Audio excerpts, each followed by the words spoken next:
Vous regardez Al24 News, Madame, Monsieur, bonsoir à la une de l'actualité de ce lundi 3 octobre. Grande mobilisation autour du dossier sahraoui. Durant une semaine, les membres du Comité national algérien de solidarité avec le peuple sahraoui vont plaider devant les membres de la 4e commission de l'ONU pour l'organisation immédiate du référendum d'autodétermination.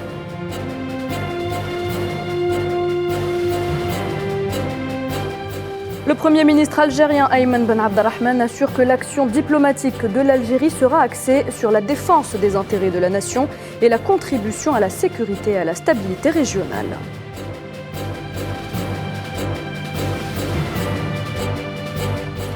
La Douma, chambre basse du Parlement russe, vote en faveur de l'adhésion des régions des républiques populaires de Donetsk et de Lougansk, ainsi que des régions de Kherson et de Zaporizhzhia à la Fédération de Russie.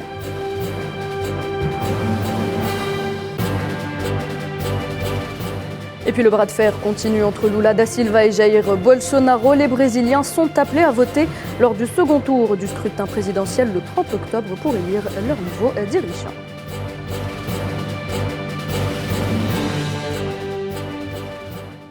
Le conflit au Sahara occidental au menu du plaidoyer du Comité national algérien de solidarité avec le peuple sahraoui. Durant une semaine, les membres du CNA-SPS vont défiler devant les membres de la 4e commission de l'ONU. La délégation conduite par Saïd Ayachi plaide en premier lieu pour l'organisation immédiate du référendum d'autodétermination au bénéfice du peuple sahraoui. Souhila Kilal. Une délégation du Comité national algérien de solidarité avec le peuple sahraoui, conduite par Saïd Ayachi, dans le cadre de la 77e Assemblée générale des Nations unies, est depuis hier à New York pour pétitionner devant les membres de la 4e commission de l'ONU, qui n'est autre que la commission de la décolonisation, au sujet du conflit au Sahara occidental. Renforcé par des Algéro-américains résidant à New York, le comité et ses membres plaideront pour l'organisation immédiate d'un référendum d'autodétermination au bénéfice du peuple sahraoui, tel que le reconnaît le droit international et le recommande le Conseil de sécurité. Les membres du CNA-SPS dénoncent également les violations des droits de l'homme contre les civils sahraouis pacifiques, ainsi que les entraves multiples du Maroc quant au processus politique mené par l'ONU dans le conflit au Sahara occidental. D'autres volets importants seront abordés au niveau de cette tribune onusienne en charge des questions politiques spéciales et de la décolonisation, notamment la spoliation des richesses naturelles du peuple sahraoui par l'occupant marocain. La délégation algérienne plaidera également en faveur d'une aide humanitaire plus importante au profit des réfugiés sahraouis. Les actes et faits injustifiés d'hostilité et d'agressivité du Maroc envers l'Algérie, faussement motivés par des considérations inhérentes à ce conflit au Sahara occidental, y seront également dénoncés par le comité et ses membres. Les travaux de la 4e commission de l'ONU se poursuivent jusqu'au 11 novembre prochain, avec à la clé des recommandations.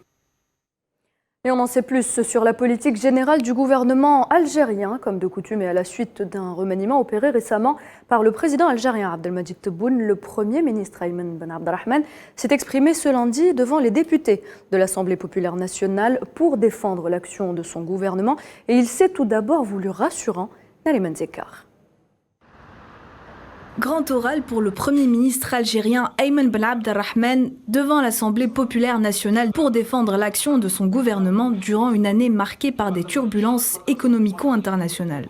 Face aux élus de la nation, Ayman Ben Abdelrahman a présenté la déclaration de politique générale du gouvernement. Il s'est d'abord voulu rassurant quant à la situation des finances nationales. Les caisses de l'État reviennent à l'équilibre.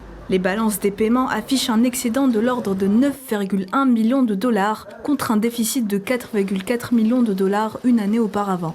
Les exportations hors hydrocarbures ont atteint près de 4 milliards de dollars à fin août 2022, soit une hausse annuelle de 42%.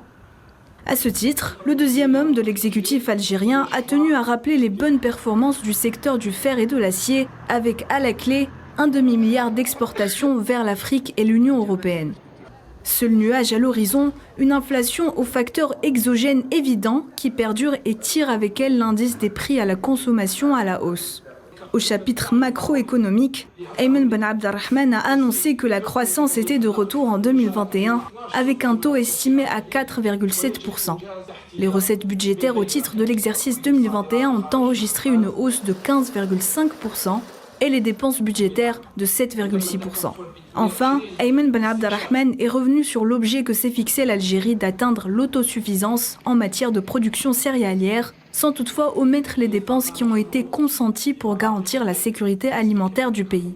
Car soucieux de préserver le caractère social de l'État, le Premier ministre a également indiqué qu'une enveloppe de 6,4 milliards de dollars a été consacrée au renforcement des stocks nationaux de céréales à la suite des fluctuations ayant frappé l'offre et la demande mondiale ainsi que les prix. Et concernant la politique extérieure, le Premier ministre algérien est revenu sur les objectifs de la diplomatie algérienne axée sur le renforcement de la coopération économique avec les pays africains, arabes et européens. حدد أولويات العمل الدبلوماسي للحكومة في السنوات القادمة من خلال L'action diplomatique de l'Algérie pour les années à venir axera son intervention sur la défense des intérêts de la nation, la contribution à la sécurité et à la stabilité régionale, aussi sur le renforcement des liens avec l'Afrique et le monde arabe, le développement du partenariat et le renforcement de la paix dans le monde, le redéploiement de la diplomatie économique au service de notre développement. Sur instruction du président de la République, les efforts du gouvernement ont été orientés durant cette période sur le renforcement des liens avec l'Afrique et le monde arabe en contribuant à la mise en œuvre des initiatives africaines, à l'instar de l'accord sur la zone de libre-échange continentale africaine et des projets d'infrastructures africains à l'image de la route transsaharienne. L'Algérie a doublé d'efforts pour apporter sa contribution à la stabilité et à la sécurité dans la région à laquelle elle appartient et dont les pays sont liés à elle par des liens historiques, politiques et humains forts et multiples.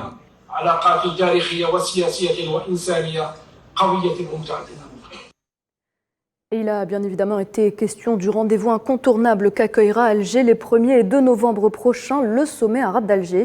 Ayman Ben Abdelrahman affirme que d'importants efforts ont été déployés pour la réussite de ce rendez-vous avec comme thème central, on le rappelle, la question palestinienne. L'Algérie a œuvré de manière efficace à la refondation de l'action arabe commune grâce à la réunion des conditions optimales pour le succès de ce rendez-vous. Le sommet arabe devrait consolider les valeurs communes et la solidarité arabe, consacrer le caractère central de la cause palestinienne et mettre à jour l'initiative arabe de paix de 2002.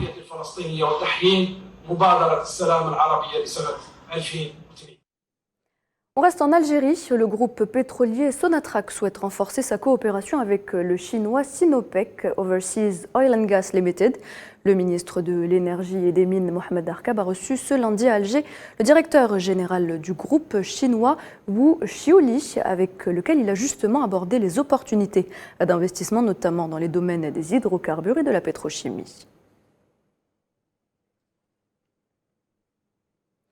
Ibrahim Traoré, nouveau chef de la transition au Burkina Faso, une prise de pouvoir par la force qui a entraîné la démission de Paul-Henri Sandaogo Damiba alors qu'il refusait sa destitution. Damiba a finalement accepté de démissionner hier dimanche après 2 jours de tension marqués par des manifestations anti-françaises. En Afrique, toujours, au moins 9 personnes ont été tuées et 10 autres blessées dans 2 attaques suicides qui ont ciblé un bâtiment gouvernemental dans le centre de la Somalie, à environ 300 km au nord de la capitale Mogadiscio, un attentat revendiqué par les Chebabs. Direction le Tchad, à présent, une étape cruciale a été franchie lors du dialogue national inclusif et souverain. Le forum a décidé de prolonger la durée de la transition de 2 années maximum et d'octroyer la possibilité au chef de cette transition, le général Mahamad Idriss Déby, de se présenter à un mandat électif au terme de cette période. Nayla Hamouda. Les élections tchadiennes n'auront lieu qu'après octobre 2024. Le Tchad prolonge de 2 ans maximum la transition. Une décision prise par les 1400 délégués présents lors du dialogue national inclusif et souverain, alors qu'une grande partie de l'opposition a brillé par son absence, ainsi que 2 des 3 plus importants groupes armés rebelles.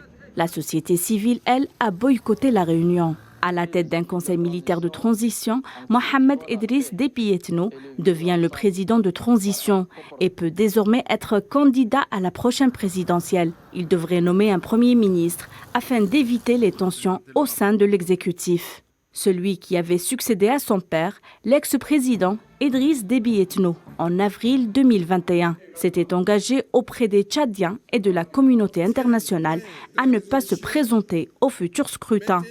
Pour rappel, le 8 août dernier, après 5 mois de discussions au Qatar, une quarantaine de groupes armés ont signé à Doha, avec la transition, un accord de paix qui a permis de lancer le dialogue national. À l'issue de ce dialogue, les participants ont statué d'un mandat de 5 ans renouvelable, une seule fois pour le prochain président élu. Ce dernier ne devra modifier sans aucun prétexte la Constitution en vue d'un 3e mandat.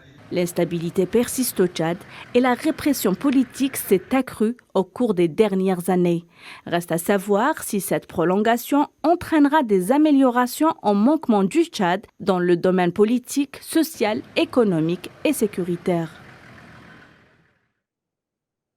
La Libye et la Turquie ont signé ce lundi un accord de prospection d'hydrocarbures dans les eaux et sols libyens, un mémorandum d'entente pour la prospection d'hydrocarbures dans les eaux territoriales de la Libye, ainsi que sur le sol libyen par des compagnies turco-libyennes mixtes. C'est ce qu'a indiqué aujourd'hui le chef de la diplomatie turque, Mevlut Cavusoglu, lors d'un point de presse avec son homologue libyenne, Najla Al-Mangouche. Dans l'actualité également, 2 Palestiniens ont été tués ce lundi par les forces sionistes près de Ramallah, dans le centre de la Cisjordanie occupée.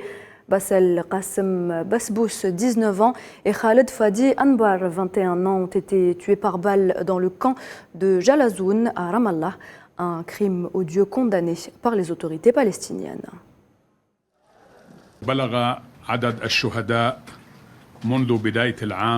Le nombre de martyrs depuis le début de l'année a atteint 169. Nous appelons de ce fait la communauté internationale et l'ensemble des pays à tenir l'entité sioniste directement responsable de cette escalade dangereuse et sanglante et à exercer une pression pour un arrêt immédiat. Nous appelons également la communauté internationale et l'Union européenne à poursuivre leur coopération avec l'entité sioniste en fonction de son attachement et de son respect du droit international, de la légitimité internationale et des principes des droits de l'homme. Il est temps pour tous les États à leur tête, les pays de l'UE, de reconnaître l'État de Palestine afin de protéger la solution à 2 États et de renforcer la coopération palestino-européenne. Et suite à une médiation américaine, le Liban et l'entité sioniste seraient sur le point de signer un accord sur le tracé des frontières maritimes. Il s'agit d'un accord stratégique qui permettrait au Liban l'exploitation du champ gazier offshore de Cana. Même s'il est encore trop tôt pour s'en réjouir, cette nouvelle, si elle venait à se confirmer, serait de bon augure, une bouffée d'oxygène pour la stabilité économique du pays du Cèdre, étouffé par une crise économique historique. Karim Bouaziz. On en ignore encore les détails, mais si l'accord venait prendre forme, cela serait la fin d'un long bras de fer diplomatique de 2 ans, dont le Liban, il faut le dire, sortirait à son avantage. En effet, le tracé des frontières entre Sion et le Liban et l'exploitation du gisement en mer de Cana, proposé par le médiateur américain Amos Hochstein, dépasserait la future ligne de démarcation entre les 2 territoires. Le groupe Total est aussi l'invité de la dernière heure des pourparlers, qui devra mener les projets d'exploitation du côté libanais et surtout verser des royalties au camp adverse des négociateurs libanais.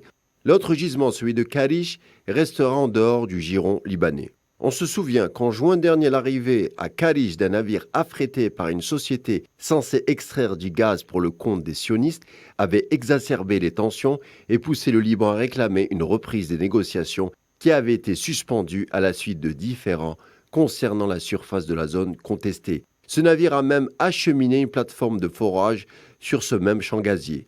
Un accord donc, s'il venait à se confirmer, ferait les beaux jours des Libanais sur l'exploitation des ressources gazières. Le chef du Hezbollah, Hassan Nasrallah, de son côté, a qualifié d'étape très importante la réception par le Liban de la proposition écrite du médiateur américain Amos Hochstein sur la démarcation de la frontière maritime. La proposition remise il y a 2 jours par l'ambassadrice des États-Unis aux dirigeants libanais donnerait presque entièrement satisfaction aux demandes du Liban. Le texte retient le tracé maritime dit de la ligne 23, revendiqué par Beyrouth, et lui accorderait la totalité du champ gazier de Cana, dont une partie se situe au sud de cette ligne, c'est-à-dire du côté sioniste. L'exigence des compensations financières versées à Sion par le Liban en contrepartie de cette concession a été abandonnée.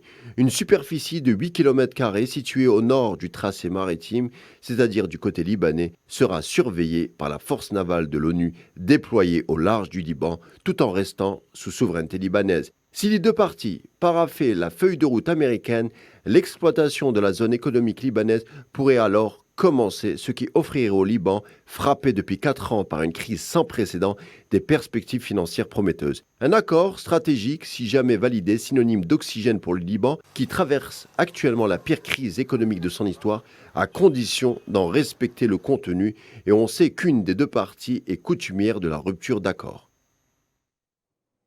Et puis Téhéran exhorte Washington à abandonner les sanctions à son encontre et à adopter une attitude constructive s'il souhaite conclure un accord sur la relance du pacte nucléaire de 2015.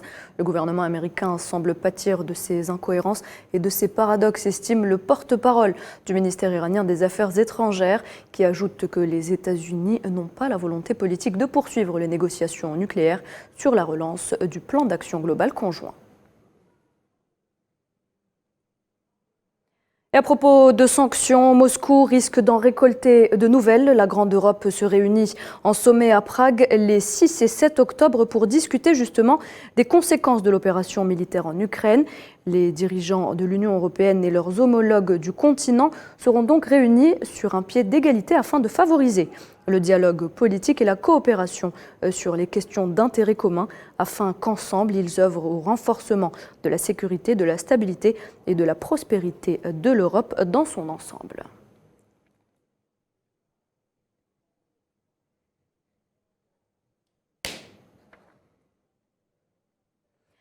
La Russie, où la Douma, chambre basse russe, a voté en faveur de l'adhésion de nouvelles régions à la fédération.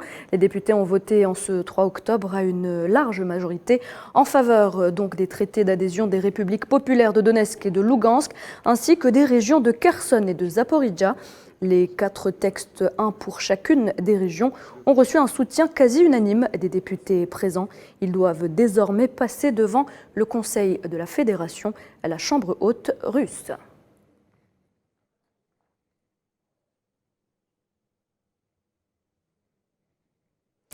Et puis la confusion règne ce lundi en Bosnie suite aux élections générales, alors que le scrutin a enregistré un fort taux d'abstention avec à peine un électeur sur 2 qui s'est rendu aux urnes. 2 leaders serbes rivaux ont revendiqué une victoire cruciale lors de ce scrutin complexe qui devrait aggraver la fragilité de ce pays des Balkans.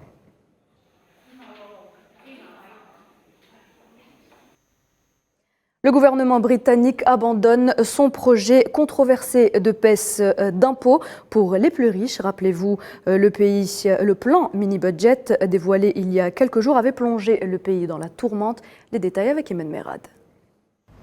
Le nouveau gouvernement de Liz Truss avait promis une action immédiate pour faire face à l'inflation, mais l'annonce la semaine dernière de baisse d'impôts massive à destination des plus riches a suscité un tollé de colère et d'indignation auprès de la population britannique. Des centaines de personnes se sont rassemblées samedi dernier pour protester contre la hausse des prix qui pèse lourdement sur le pouvoir d'achat, accusant le nouveau gouvernement d'avoir privilégié les ménages les plus aisés en annonçant des baisses d'impôts. Soutenez les grèves, gelez les prix, pas les gens, ou encore des impôts pour les riches, pouvait-on lire sur les pancartes brandies par des manifestants à Londres, qui convergeaient à l'appel de plusieurs organisations vers Westminster, dans le centre de la capitale.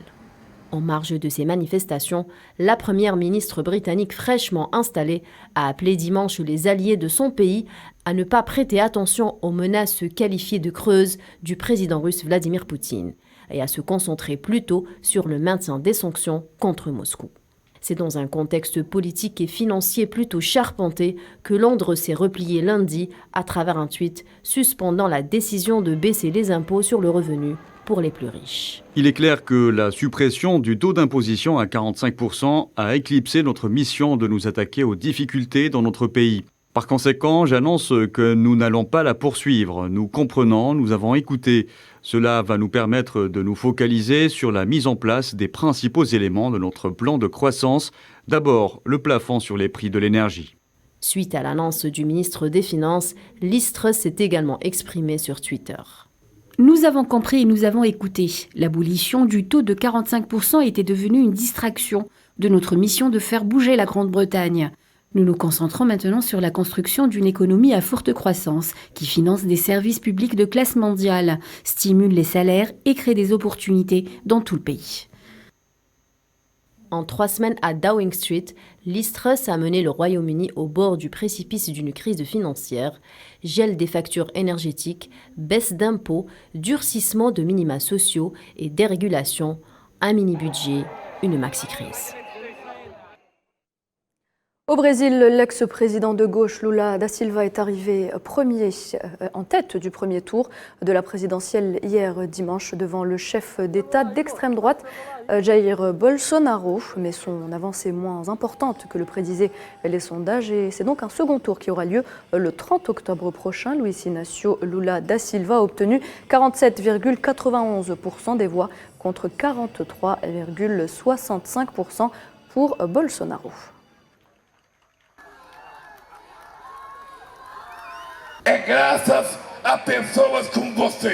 C'est grâce à des gens comme vous que le Parti des travailleurs gagnera les élections en second tour. Et nous gagnerons parce que le Brésil a besoin de nous. Nous avons vaincu les mensonges aujourd'hui, ceux de Datafolha donnant 51% à 30% et quelques. Nous avons vaincu les mensonges. Au Pakistan, le bilan des pluies de mousson et des inondations qui touchent donc le pays depuis la mi-juin est passé à 1695 morts et 12 865 blessés à travers le pays. 630 enfants et 340 femmes figurent parmi les victimes. La province du Sindh, dans le sud du pays, est la région la plus touchée avec 759 victimes.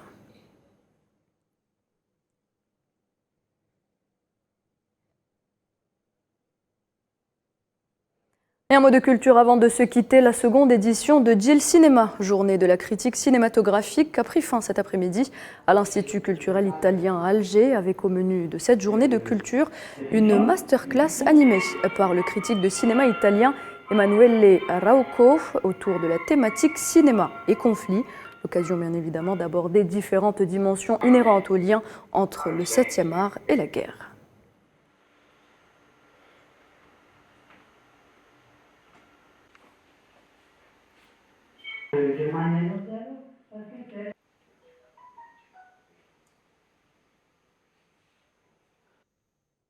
Et c'est la fin de cette édition, merci de l'avoir suivi. Tout de suite un point météo et puis l'information continue sur nos différents réseaux sociaux. Il vous suffit de scanner le QR code qui s'affiche en bas de votre écran. Bonne soirée sur Al 24 News, à demain 19h.